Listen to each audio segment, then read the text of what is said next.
Arsenal locking in key players and pulling off one of the biggest hijacks in recent transfer windows, Newcastle and Isak beefing in public, TFC flipping their squad again, and Canada dealing with injuries and transfers abroad. This is Shambles FC weekly wrap up right here on shamblesfc.com. Let's get into it.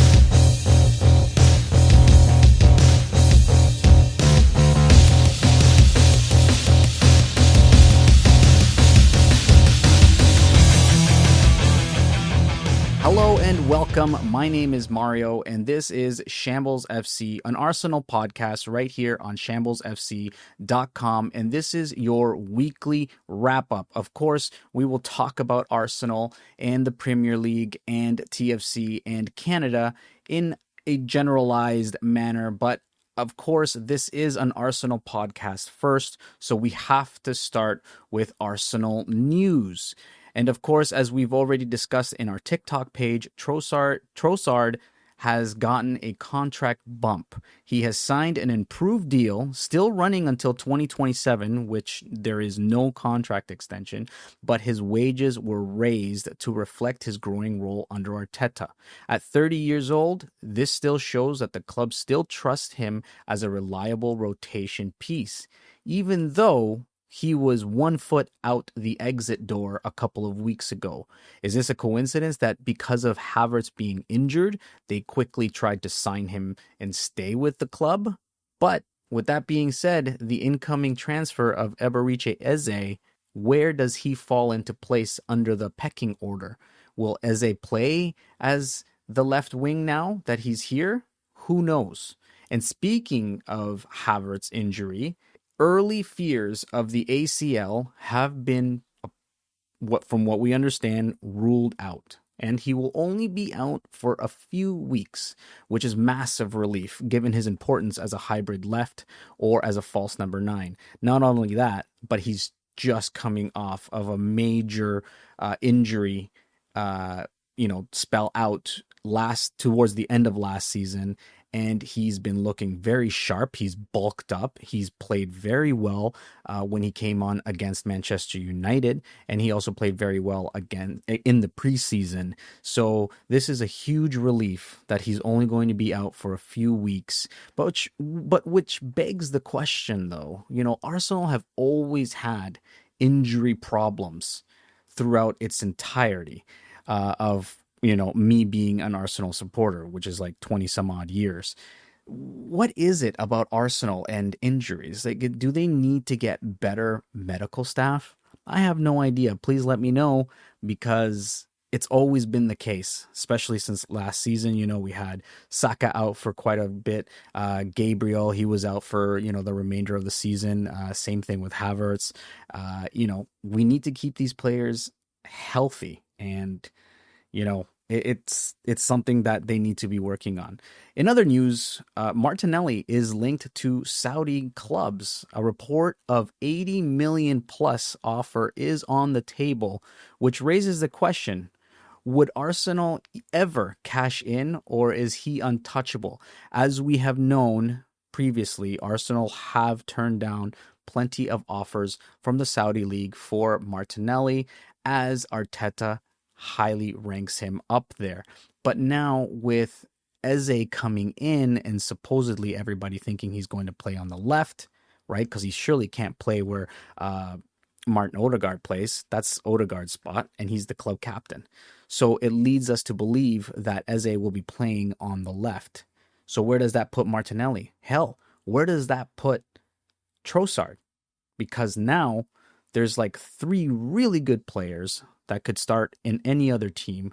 So there is a lot of questions to be asked. Would you sell Martinelli at 80 million plus? I sure as hell would. 100% would sell him.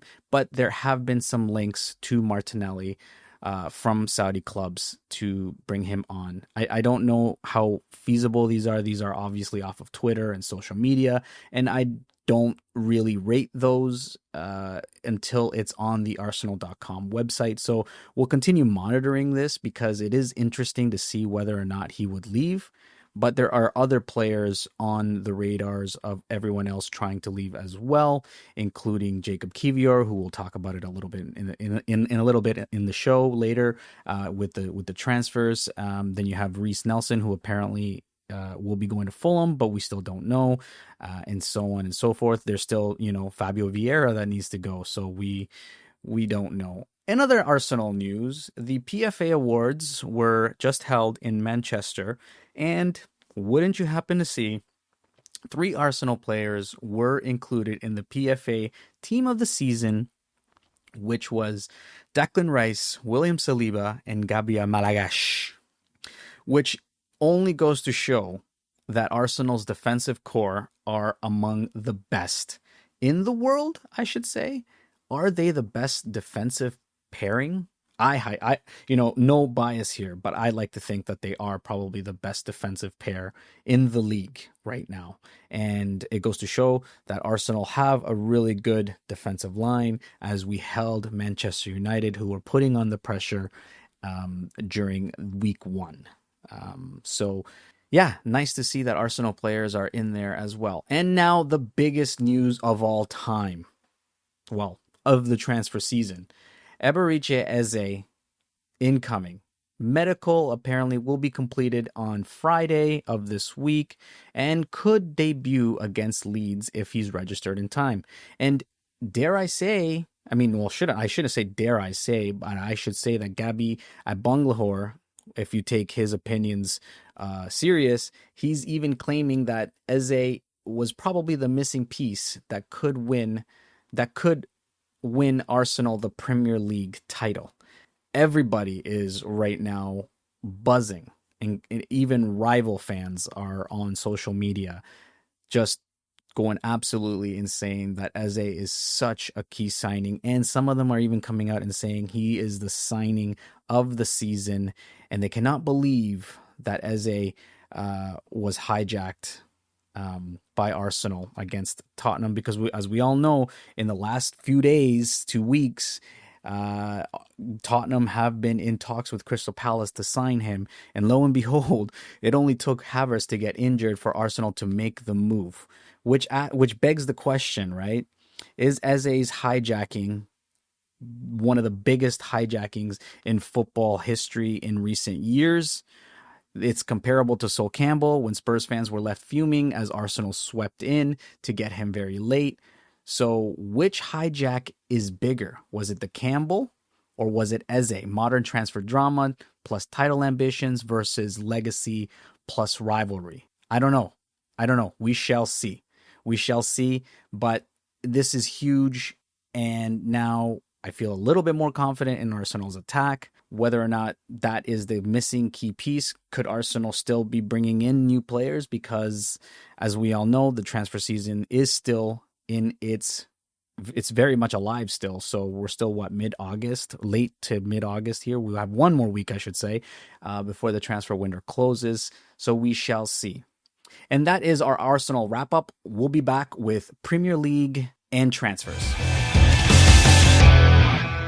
All right, guys. So some headlines in the Premier League that we've known about. Of course, we don't have very much, but there is some craziness that are happening, which is a huge injury blow to Liverpool right now. Jeremy Frimpong apparently is ruled out until after the international break with a hamstring issue, which is a huge setback for a strong start that he's had with Liverpool. This is huge for Arsenal, though, as we face them in the coming weeks, and he possibly could not be playing or will not be starting, according to what we see on social media. But this was huge today.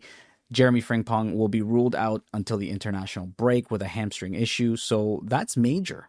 And it could, depending on how you see it, give them a huge blow. But this is Liverpool. They have goals for days. Whether or not they get scored on 2-3 times, they still got 2, 3, 4, 5, 6 goals in them. So is there a setback? I don't know. I'll have one of my friends who is a Liverpool supporter come onto the podcast and speak about the game afterwards. So it should be interesting to hear her comments on Liverpool and Jeremy Frimpong. But she highly rates him better than Trent Alexander-Arnold, she says. So we shall see if he's missed. And yeah, we'll get a better sense this week 2 of the Premier League to see whether or not he is going to be missed, which I can already tell you he will be missed. And in one of the biggest transfer sagas in recent transfer windows, Isak versus Newcastle. So Isak's IG statement accused Newcastle of broken promises, claiming that the relationship can't continue. And he said change is the best interest of everybody. He even skipped the PFA awards despite being named in the team of the season, saying that it's not right him showing up while there's all of this controversy happening in the background. Well, Newcastle came in and clapped back, which is insane. And they've denied ever making promises, insisting conditions for a sale haven't been met, and stressed that Isak is still part of the family. Okay, which is huge. You usually don't see that very often, and all of these things are kept behind closed doors. But obviously, their hand was dealt when Isak came out with a statement, so Newcastle had to come out and clap back, which is crazy. Who do you believe? Do you believe Isak? Do you believe Newcastle? This is mind-boggling. For some transfer context, Liverpool had a $110 million bid rejected. Newcastle wanted closer to $150 million and a proper replacement before selling. Well, less than 2 weeks left in the transfer window. Could that happen? Could Isak leave? If Isak stays, does that mean he is going to have now problems with the team, with the manager, with the hierarchy at Newcastle? I mean, things are going to be a little awkward when this all finishes. And obviously, we'll know more next week whether or not he will be staying. But do you still see this happening? Do you still see him going to Liverpool? I don't know. I just don't know. And the current situation is that Isak is still training separately from the squad, and the saga highlights tension between player power versus club control. So we will see how this unfolds, and we will have it obviously in the wrap-up show if further progression happens next week. Now moving on to transfers, which are Arsenal related and Premier League related. Jacob Kiwior, as we mentioned at the top of the hour, might be leaving as negotiations between Porto are ongoing. Now the negotiation is a loan with an obligation to buy for in excess of 25 million euros. Which kind of sucks because Jacob Kiwior put in the work last season. But with Arsenal bringing in Christian Mosquera and him actually playing very well from what we've seen, does that mean that Jacob Kiwior now moves down the pecking order and not on the bench and more so, being left behind? Does this worry you? Would you trim, would you cut him? This is trimming Arsenal's defense depth. But we do have Christian Mosquera. I'm just afraid that if there's an injury again to Gabriel or William Saliba, oh God, I don't even want to think about it. Do you think that him leaving is bad? Well, I don't know. I still think he deserves playing time after how much he's played and how well he played towards the end of last season, which is probably why I'm thinking that, he's thinking he wants to leave because he could get better playing time. Is Porto the right place? Do you see him, though, playing in the Portuguese league? And I'm not saying, anything to knock the Portuguese league. I'm just saying, does he deserve a better move elsewhere? Does he deserve to be playing at a higher level in a better league? I don't know. We shall see. In other news, Karl Hein, the 23-year-old goalkeeper, could move to Werder Bremen. Arsenal want a permanent sale, but talks are leaning towards a loan. The contract for him runs out until 2026 with an option for another year. Well, this kind of makes sense. He's 23 years old. He's very much down the pecking order with, Raya, Arrizabalaga. So, and honestly, I haven't heard much about this kid. So, whether or not he moves or whether or not he stays, I don't know. I mean, he's a backup goalkeeper. Maybe at Werder Bremen or elsewhere, he could be, possibly a starter. Does a loan move make more sense? Who knows? And of course, we've already talked about Eberechi Eze, Arsenal's hijacking of Spurs target. is pretty much said and done. We've gotten the here we go. He adds creativity, dribbling, and unpredictability to the attack. And Spurs fans are absolutely gutted, and I love it. And I sent all of the tweets, all of the here we goes to my brother, who is an Arsenal fan, and there's no response. So clearly, very, very upset. And also, we've talked about Gabriel Martinelli and the Saudi clubs preparing bids of upwards of 80 million. Arsenal stance remains unclear as to whether or not this is feasible or not. We still don't know, as I don't rate any of these highly likely. So we shall see in the coming week whether or not he leaves. And yeah, I mean, what do you guys think? Gabriel Martinelli, should he stay or should he go? Now, guys, we're going to take a quick break and we're going to be back to wrap things up with Toronto FC and Canada soccer news. So stay tuned. All right, welcome back. And we will wrap things up with, of course, a little bit of Toronto FC and Canada soccer. More moves are being made for Toronto FC right now. Jose Cifuentes, there's a loan for him, and he will be joining from Rangers until the summer with options to buy. He technically did work for LAFC. And he adds energy and versatility. I don't know too much about this guy, but is he like the right move? We shall see. TFC have been moving on a bunch of players, including bringing on, I'm going to butcher these guys' names, Dordigi Milhalovic, Jose Cifuentes, and Jules Anthony Vilsaint, who scored a really good goal in TFC's tie last week. So that is a promising player, and clearly, TFC are making moves, and it's clearly a restructuring for the team. So clearly, they're not going to make playoffs. Let's be honest here. I think they're done more than half the season. They're not going to be making playoffs. It's a restructure again. They've had, Lorenzo Insigne leave, Federico Bernardeschi, Tyrese Spicer, who I'm really upset about because he was actually playing very well, and Davy Flores.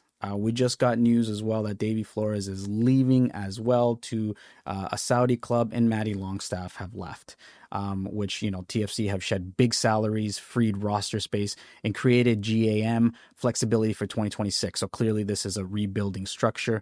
And included in the Flores departure, they've cleared 656,000 TAM and freed an international roster, but then later traded that roster slot to New York Red Bulls for an additional 175 GAM. So they're looking towards the future. Clearly they have a plan. Hopefully it's the right one, because we need to see TFC competing. Like, they were so well when Giovinco was here, when Greg Vanney was running the team, and it's all gone down the drain since then. So hopefully we see them prosper even more. There was, of course, that trade with New York Red Bulls, which I've also said that TFC has received 125 GMB and 50K, which adds up to the 175 GAM.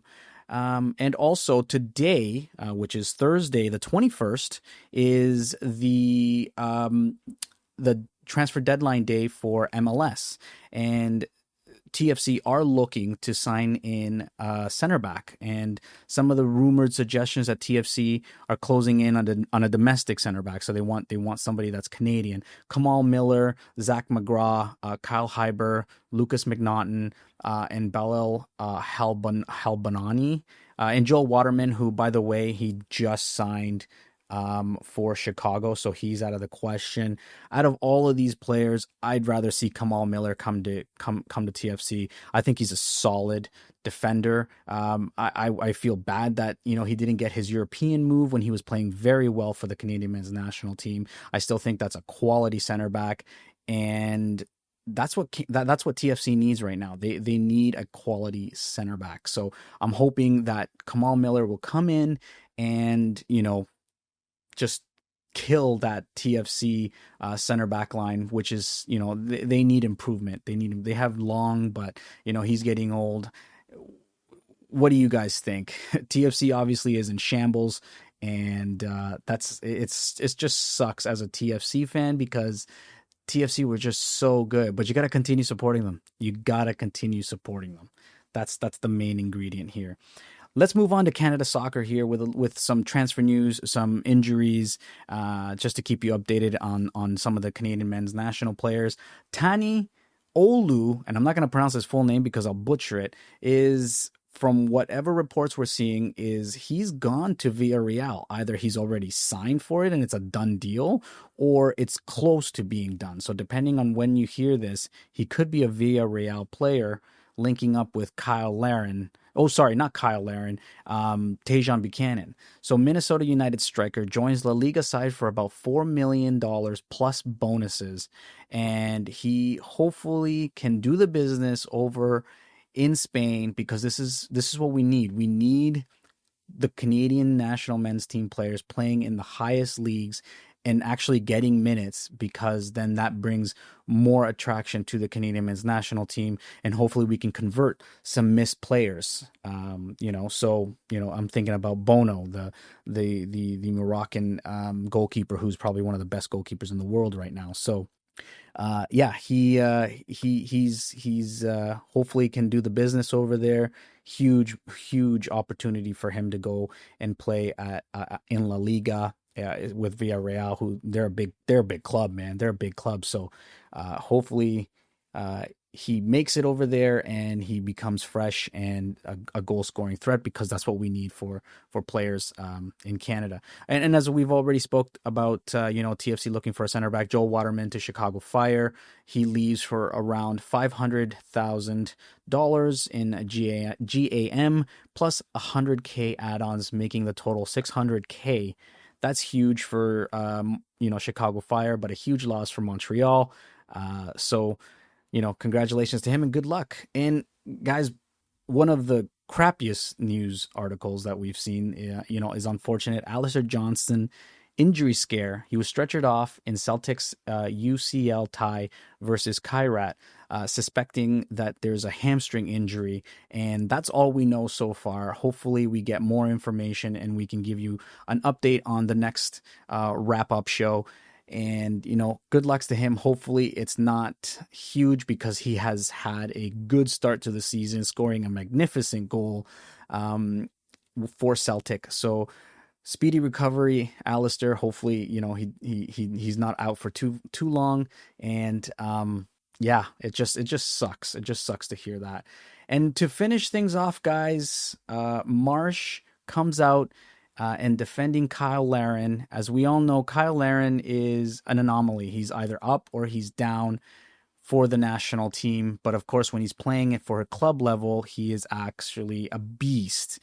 And Jesse Marsh has come out and says that fans are way too harsh, okay? And he wants to remind everybody that Kyle Larin is Canada's second all-time goal scoring and one of the most complete strikers in Canada's pool. So he calls for patience. He calls for support for Kyle Larin, which, you know what? I've been very hypercritical of Kyle Larin in recent seasons. When he's playing for the national team, he's not good when he plays for the national team. And I don't know why that is, but when you hear of him playing very well for club level, he's absolutely killing it. But why can't he transform that to the national team? So, and that's where I'm saying here. Why can't Larin translate his club form into the national team performances? Is it the system? Is it the pressure? Is it the confidence? What is it about him that, just can't work for the national team? I don't know. I hope, that I've been hypercritical of him, and maybe we shouldn't, because we put too much pressure on these players when they're playing for the national team. They're playing for that badge, and I'm at fault as well. But maybe we do. Maybe we listen to Jesse Marsh and we stick by him and we back him up, and we just got to give him the support.